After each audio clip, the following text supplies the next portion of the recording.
Good evening and welcome to another edition of Choose to Challenge. I am Lawana Bradford with the Bradford Group as well as the Bradford Group Consulting. I'm known as the connector. And what that means is I help connect businesses with opportunities in order to scale for success, as well as businesses and individuals with money that they need to grow and expand.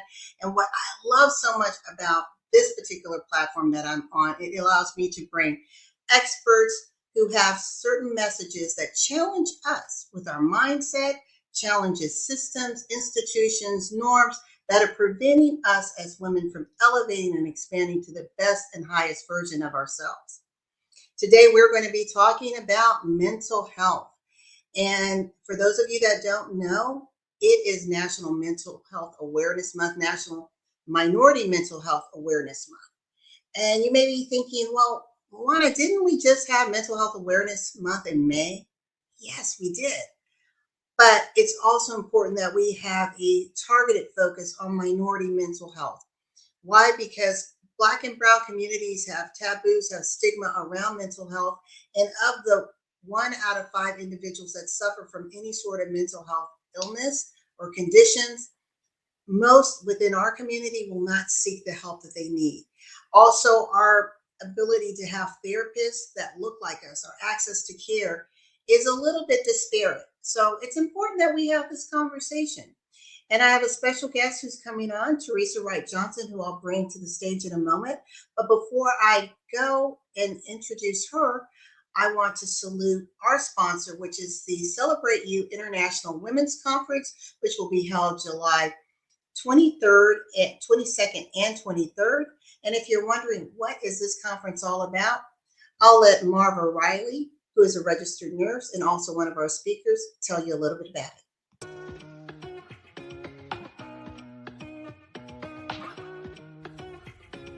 Hi there. My name is Marva Riley, registered nurse, author, and holistic health advocate. I am excited to be part of the virtual Celebrate You Women's International Conference, expanding your faith, family, and finances, July 22nd and 23rd. This empowerment conference will be filled with messages to uplift and inspire. You will learn tips, tools, and strategies to expand and celebrate your life. We will be joined by women from the US, Ghana, South Africa, UK, Europe, Australia, Canada, and other places around the world. Get ready to be part of something great.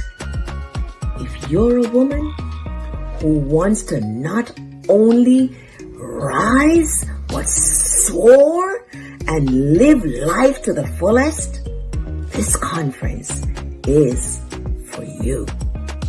My presentation is entitled Food and Exercise as Medicine. I look forward to meeting you at our virtual Celebrate You Women's International Conference. Remember, when you expand your family, your faith, and your finance, you increase your impact, your influence, and income around the world. Be sure to register today using the link below. Take care.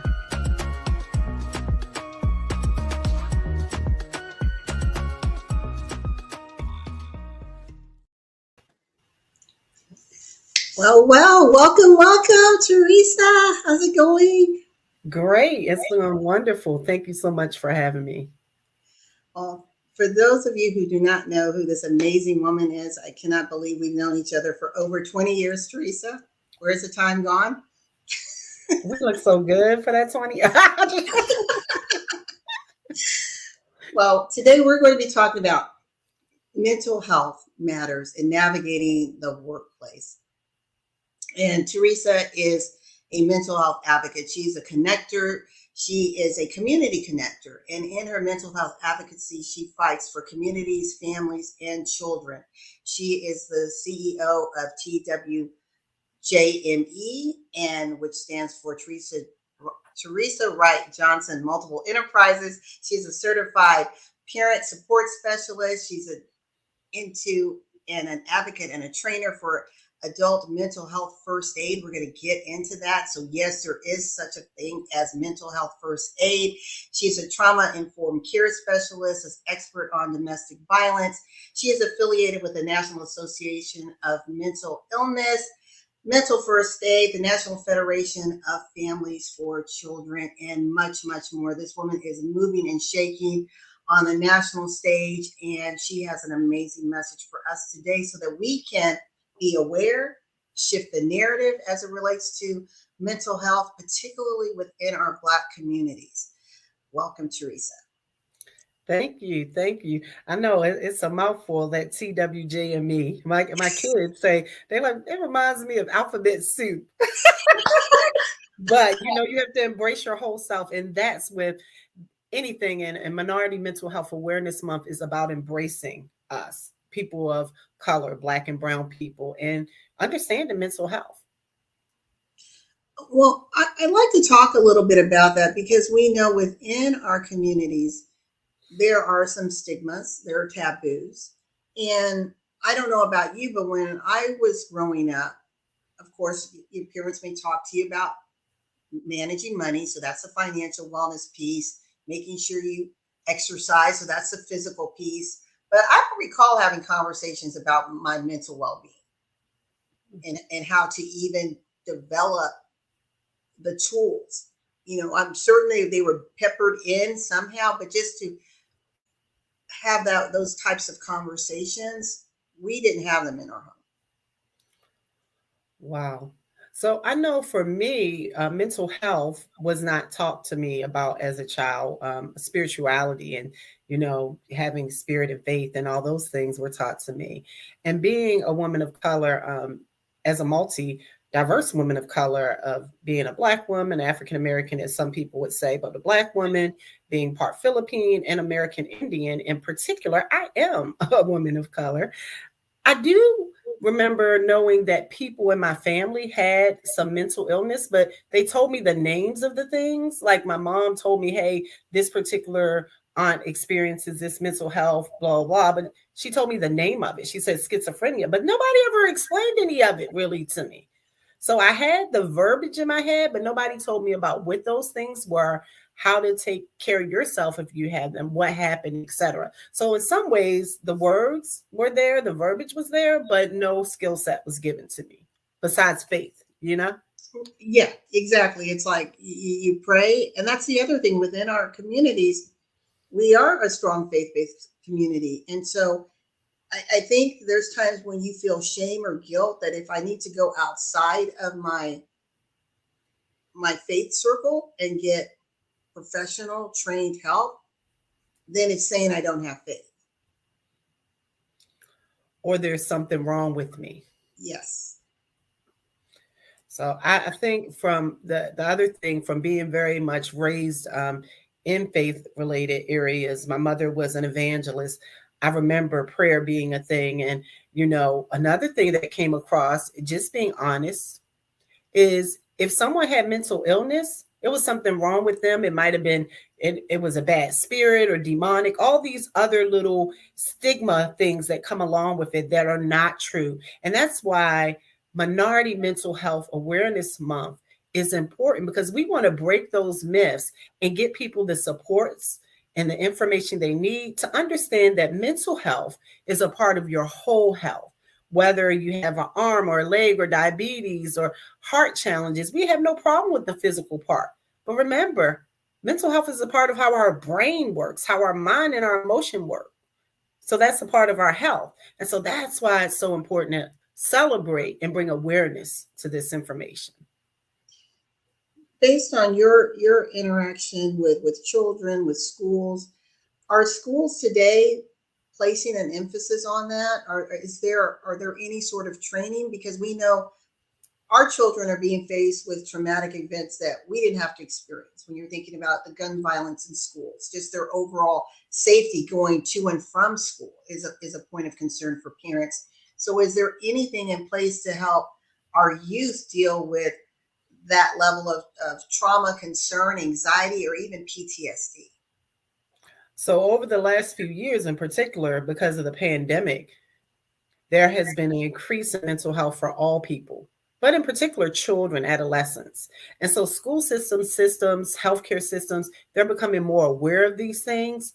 And a lot of school systems are bringing in people to come and speak. They're also adding training to their teachers, to their, let's say their guidance counselors. I know myself, for instance, if I, as a parent, wanted some information about this from my daughter's school or the children that I work with or the agencies I work with here in Georgia, there is a huge push. So there are free trainings and free information that can go out to schools. One of the organizations I'm affiliated with is NAMI, and they provide a free training. I've actually been to tons of schools giving these trainings, and I know hundreds of people across the nation that have. So yes, there is more support for those children within the school, but are we making sure to get that information home to the parents? Because children are experiencing more suicidal ideations, suicidal, which are thoughts, and also attempting suicide, more depression, more anxiety, all these things. So it's great that we get in the schools, but then making sure those parents have that information. So some organizations, many are offering some support, and there's a lot of information out there for youth and families, because at the meantime, how do the parents understand how to support their kids if they're not in the schools? As I was listening to you, I thought about what we're calling now this second pandemic, and I'm not talking about the current rise, but I'm talking. We have the pandemic, and then mental health has become globally a point of concern. It's a conversation that now the World Health Organization and other health departments are having conversations around. And I'm just wondering your perspective, because individuals who may have had some mental health challenges prior to the pandemic may have exacerbated that, or individuals who never thought that they had any mental health concerns suddenly found themselves dealing with things like stress, anxiety, sleeplessness, other things that bubbled up because of this isolation and restricted environment, and just overwhelming death that we found ourselves faced with. What are your thoughts about that? My thoughts are I can understand that, because not only do I do this work, I'm someone that has experienced depression before. And had I not had the training and I had the resources I had in supporting other people, because all of us still had to work, right? Many of us still had to go on with our lives. Or you were a parent at home like me, running my home office and being the principal of the virtual school for my kids. So my thoughts are that it is very important. And we did experience, and we are still experiencing, this second pandemic. Not only that, resources are kind of scarce. So some people are not understanding. More people are now saying, you know what? My mental health is impacted or has been impacted. I need to talk to my doctor and I need to get some help. But guess what? They're not able to find a therapist, because now the system is oversaturated with people needing help because they have lost loved ones. They've lost paychecks. Hey, some of them decided they didn't want to go back to work because maybe they're scared of the pandemic, or health issues, or they love the life they have now, or they're torn. So right now a lot of people are experiencing mental health challenges, and it happened more during the pandemic than other, and in particular with youth. Youth are experiencing that high rate, and a lot of times we forget about our seniors. What about our seniors? They're having to be in a new world and deal with this pandemic, deal with mental health, deal with financial situations. So it is not impacting just a certain demographic. It's impacting children through birth. As a matter of fact, I just started working as a maternal mental health instructor. So what does that say? Before the baby even comes into this world, there's an impact. So it's just so much going on. And we just have to get the information and the knowledge out there for all people, but in particular for BIPOC people. And people say, what is that? That's, it's Black, Indigenous people of color. We got to get it out there because some people knew how to get the help or know how to get the help and others don't. And we need to get more therapists and people in the workforce that look like us, that understand us. Yes. And that's the challenge, is having those pipeline programs, getting people interested in that line of science and in therapy, and then having the pipeline programs to get them in the particular fields to be that resource that we need. And what you said is very frightening.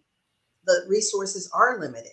And I was thinking about just from representation, but from a global standpoint, you're right. If there's more demand on the system because of the pandemic for so many reasons, and then you're coming in and saying, I need someone to talk to, it's like, get in line with everyone else. And that's very frightening. And I was talking to an individual last week, and I actually had to literally talk her off the ledge. She had a situation at work. It was a high achiever, just a really brilliant individual. But this year has been a very traumatic year for her. She lost her mother-in-law, lost her father-in-law unexpectedly, still just being there, being present, showing up in excellence at work. And a situation happened where you never know who's for you or against you until they show their true colors. So she realized that her team, she thought this was this collective unit, everyone's working together. Well, their goal was to pull the rug from under her. And she called me in hysterics because she was asked to come to a meeting where she thought she was just speaking with a client. Ends up, not only was she talking with the client's team, so not just one, the team, but they also went to her superiors.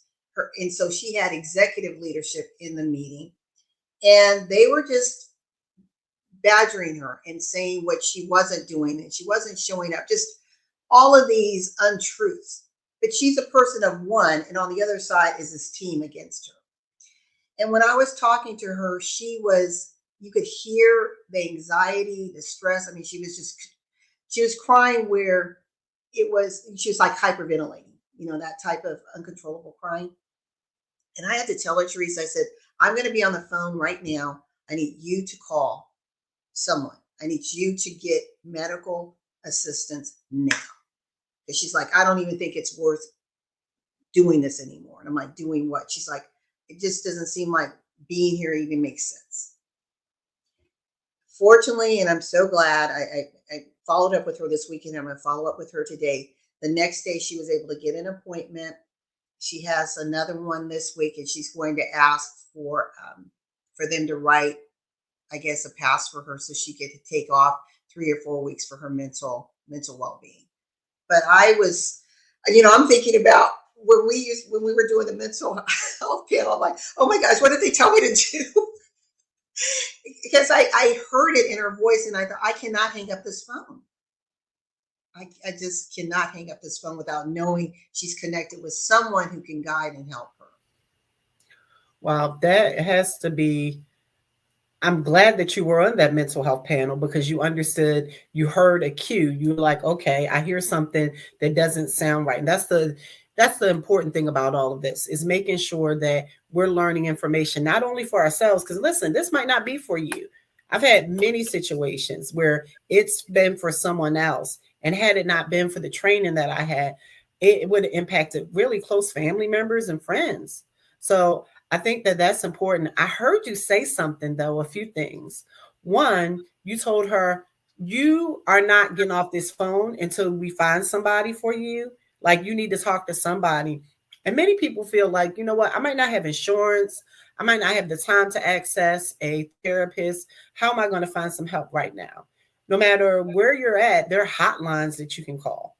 There are places that you can call to get assistance and get support. So I love that you told her that. And then it sounds like she actually did go find support. You supported her. You didn't make her feel like, you didn't say, no, you shouldn't do that. No, why are you feeling like that? Because that would just bring a person down more. But to have an empathetic heart and hear and listen to someone and say, okay, I hear you. How can I be of assistance? And I love what she said later on. She got a therapist. She has another appointment, but she said, I'm going to go and figure out how to get a letter. Because guess what? If my heart was hurting, if my leg was broke, if I couldn't walk, if something was impacting me that I couldn't physically work, I would get a letter from my doctor. But we Exactly. forget that we can get FMLA. That's a federal program for yourself to take care of you if you get a letter from your doctor. And similar to you, I had a friend like that years ago, and I told her, I said, such and such, you can get FMLA. And she took off every Friday for a few months to deal with her mental illness. Yeah, that's brilliant. And Teresa, sometimes people don't you don't know what you don't know. And that's why creating conversation where we are very comfortable talking about mental wellness has to happen. And let's take a deep dive into navigating the workplace, because I know you have some concerns that you want to bring to the surface. So I'm going to turn it over to you and share with us what you want us to know about navigating our mental well-being in this crazy caustic work environment that many of us face, whether it's in corporate or even as entrepreneurs. Wow. So navigating the workplace with mental health, I have major concerns with navigating the workplace. But I would like to say that many workplaces and spaces and corporations are now understanding, especially after and within this post pandemic and the pandemic, that they need to provide support to their employees because it affects employee morale, the person's personal life. And guess what?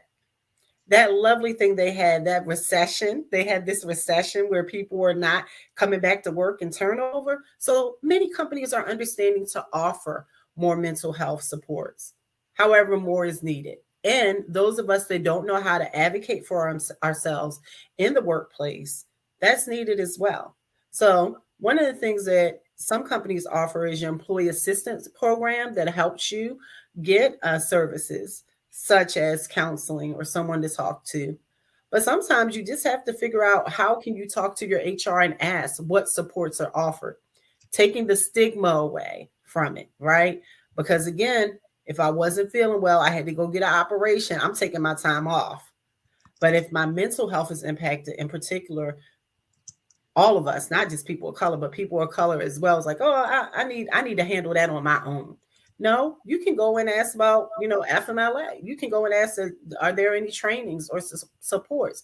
My concern is some companies ignore it and then tell people to just keep working, right? And everything supposed to go on the way it was going on. That's not going to work. Many people are having challenges. I could say recently during the pandemic, I was working for a mental health agency, okay, full of therapists and people.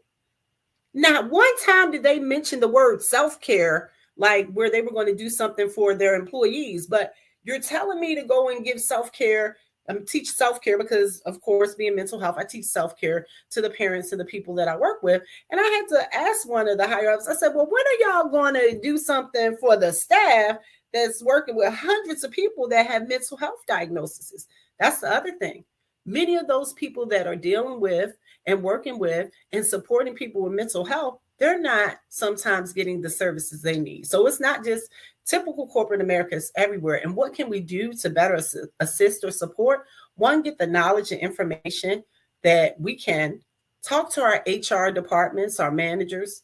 But first, get rid of that stigma of needing help for mental health. And the best thing I could say is, you can't manage all your time at work, right? Some of the things they're going to tell you can't do or they don't have time for it. You got this quota, you're that quota, and they don't have time for all of the services. Maybe they can give some of the services, but on the flip side, make sure that you're incorporating some mental health in the day for yourself. So my concerns are more organizations and companies need to make that a protocol, just like any other training. You remember when we started job, oh, we have to do all this ethics training and we have to know how to run this system and that system. Guess what? The number one system that's going to have to run right is me. ME, us, because without us, y'all can't run your systems. Because you're learning this now, corporations, businesses, because of this great recession. So if you want to employ, empower, impact, and inform your employees so that they can be the better run system, you must invest in mental health training, supports, guidance, all those things, because that is a part of personnel training. That's what it goes back to. Did I tell you I used to be a headhunter? I just remember that. But yeah, I think that that's what I want to say. And that there are a lot of free services. So employers don't have to say, there's nothing out there. NAMI, for instance, the National Alliance on Mental Illness, you can go online and get a lot of their trainings. So you could send your employees there online. Mental Health America. Many of these organizations have free trainings for individuals from children to adults to seniors. Well, let me ask you this question. So just like we have a first aid kit at home, you teach mental health first aid. Can you help us understand what that is? Can anyone go to this training and receive certification? What is it, and how can we become certified if that is an area of interest? One moment, I'm going to grab something right on this desk.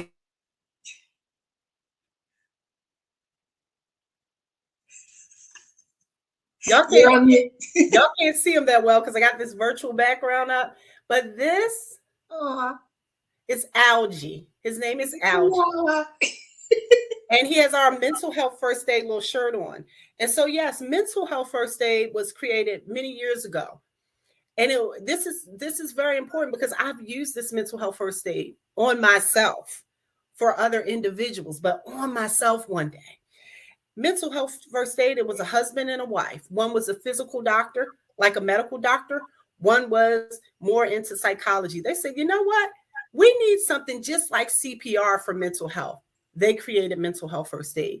You can find mental health first aid trainings almost everywhere. It started in Australia.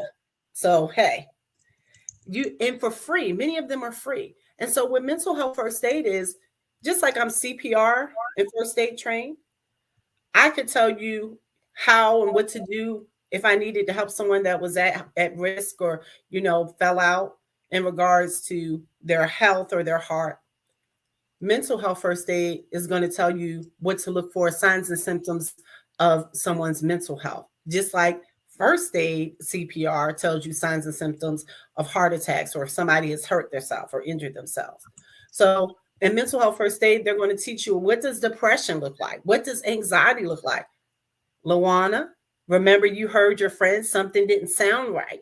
You felt a sign and symptom of that person might possibly be depressed or may try to hurt themselves. So that's what mental health first aid does. And it's so, so important to try to get that training if you can. You do get a 2-year certification, just like you do when you go to CPR and first aid training. I'm a national mental health first aid instructor myself, and my husband and I actually teach mental health first aid and first aid together because he does first aid and CPR. So I think that that's so important because it's not always for you. You could hear something in a family member. I heard something, a very close family member recently, and it was information that was going to hurt them if I hadn't known the signs and symptoms. And so that's what mental health first aid is. And I'm going to tell you, it's not a little play kind of training either. It's an 8-hour training. So you have to commit to those 8 hours. But you'll understand what things are like schizophrenia or someone having an episode of psychosis, or if you were experiencing that, or how about a panic attack? Those things are things that it covers. So so it helps you to identify someone's mental state. Based on your knowledge and experience with our first responders, law enforcement in particular, do you know if states and local governments are incorporating this type of training in their overall training? Because we've heard on the news, especially in Black and brown communities, someone has been unfortunately killed because they thought that they were a risk to the community, and they weren't. They were just in a mental crisis, right? But rather than understanding it, the police reacted. Right. So I actually am a crisis intervention trained mental health instructor as well. That is a different program away from mental health first aid. Crisis intervention trained means that I've worked, actually, I've taught at sheriff's offices and police precincts. So it is individually important that those precincts in the different governments and states get their officers those trainings. More and more are getting those trainings. And I'm so glad you brought that up, because a lot of times they aren't trained. And from being someone that has trained officers and been in many trainings with officers, they just don't know that. And so people have to realize, don't assume that they know what it means. I've been a family member that has had to call for police services or emergency services. And unfortunately, they didn't know what's going on.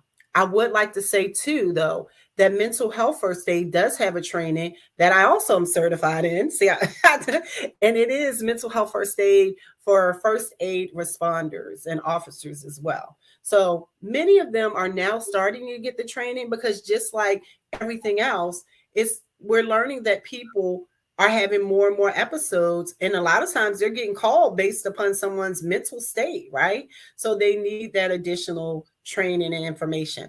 Now, if you are experiencing a mental health challenge or diagnosis, or diagnosis, and then legal law enforcement is going to have to be called, or a loved one of yours is, when you call, you might want to say, I like to have a crisis intervention trained officer or a mental health officer come out, because the way that they deal with situations is totally different based upon their training. I've seen it because I've had to call before for family members and individuals. So that's so very important, because you are right. Some of them don't understand, and then other mishaps happen. Right. So with the training that you offer, so the mental health first aid training, do you, and I don't know, is it like state specific, or are you able to train anyone in any state? I'm a national trainer, so I can train anyone in any state. And a lot of the things that we are doing now, some of us do virtual trainings, but for myself, I can train in any state. Okay. And if someone is watching and saying, wow, I want to get trained, do they reach out to you? Is there another organization that they reach out to get more information on how they can be trained? Yeah, they can reach out to me, or reach out to me, and I can send them a list if they're interested of how to be trained. Or of course, I can also train them depending on what they want to be trained in. Or if they want to go somewhere local, remember I said I do this nationally, it might be a local trainer in your area. Or you might want to set up a training for a company or for your church or whatever. It could be myself or someone else that comes out to you. So there are so many different ways and avenues to do that. Wow, that sounds great. Yeah, Teresa, I cannot believe we're almost out of time. I'm going to take us on one commercial break, and then I'm going to bring you back up, and so that you can speak to our audience, share any information that you want regarding taking control of our mental health. We know that mental health matters. We have to be a part of the conversation in order to see and affect change. The first change starts with us, and then it spreads it spreads outwardly. So here we go for our commercial.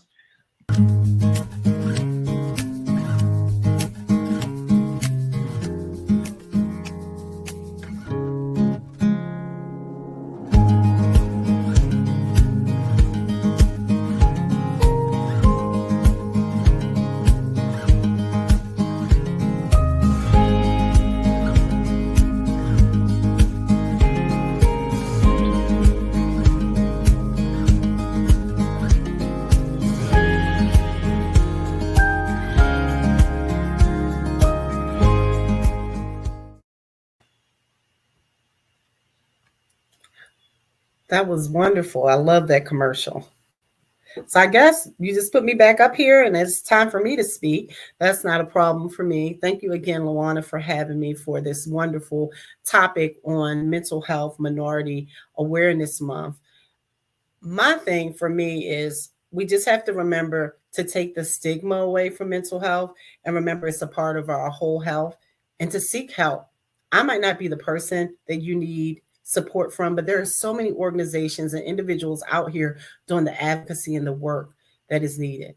With the lives that we live prior to the pandemic, many people were experiencing more mental health challenges already. There was already a crisis within the mental health workplace, not having enough providers, in particular for people of color that could relate to us, our experiences, our lives. And it's just gotten bigger. But remember, before the pandemic, many of us were just kept going, busy, busy, busy lives, maybe not being able to pay attention to our mental well being, our mental health. And then COVID happened. Some of us got a break. Some of us experienced tremendous losses, stresses, and challenges. And if you need help, seek help. Look at some of the organizations that I talked about, like NAMI, the National Alliance on Mental Illness, Mental Health America. These organizations are beneficial to help with free trainings, many of them that you can get online. You could Google them right now and you could read about them. Maybe you don't need it. Maybe it's a friend that needs it. Pass the information on to them. I'm not just saying these things as a mental health instructor, as a life coach, as a parent that has a child that experiences mental diagnosis. But I'm saying as a person that knows what depression feels like, knows what it's like to have those family members and friends that need help. But most of all, I'm saying it because I know how much all these trainings have impacted my life to make it more easy for me to just be able to see if there's a challenge for myself or others, but so that I could go out and help other people. And my goal is that I not alone can do this work. The more that we help each other, we're helping other people.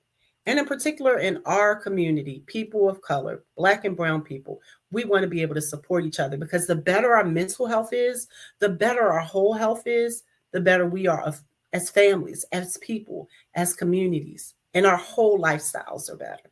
So I encourage you to reach out to me if you're needing any mental health trainings, if you need someone to come and talk about being a parent of a child with a mental health diagnosis, if you're needing someone to talk about how mental health is impacted, maybe for some of those of you out there that might be experiencing things like domestic violence or poverty or losing children. I've experienced that all, and I know that there's help out there for you. And as an advocate, that's what I care about.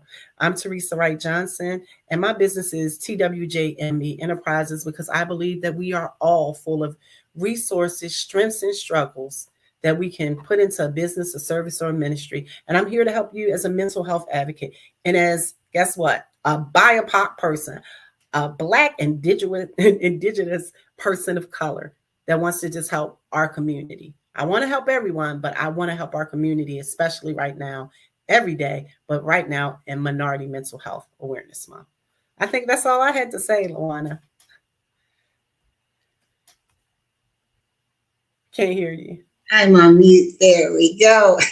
I love it. This was great, Teresa. Thank you so very much for joining us for this very important conversation. Thank you for all the work you continue to do. I mean, you are truly at doing guerrilla warfare at the grassroots area, trying to create awareness, to provide resources, education, to help insulate and protect us so that we have the best mental wellness life possible. Thank you for educating me and our 18-month journey on the mental health awareness panel. I learned so much. I didn't know what I didn't know until I sat with you and the other advocates and realized I was so ignorant and actually a little arrogant. And so it was very humbling. And I truly salute all that you're doing. And we need so many more people like you who have a passion and a heart for communities, for families, and for children.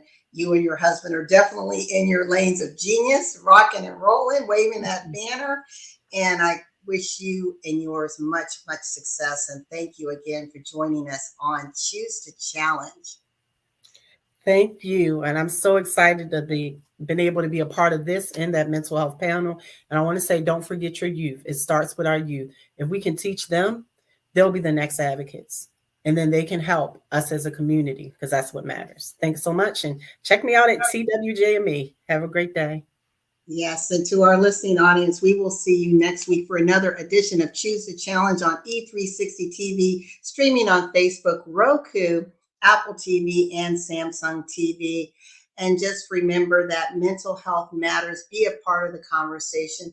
Let's change the narrative, break the bias, shift the stigma, and ensure that mental wellness is a reality and can be a reality for everyone who chooses to have it. And always remember that in life and in business, when your vision intersects with opportunity, success is inevitable. We'll see you next week. Blessings, everyone. Bye for now.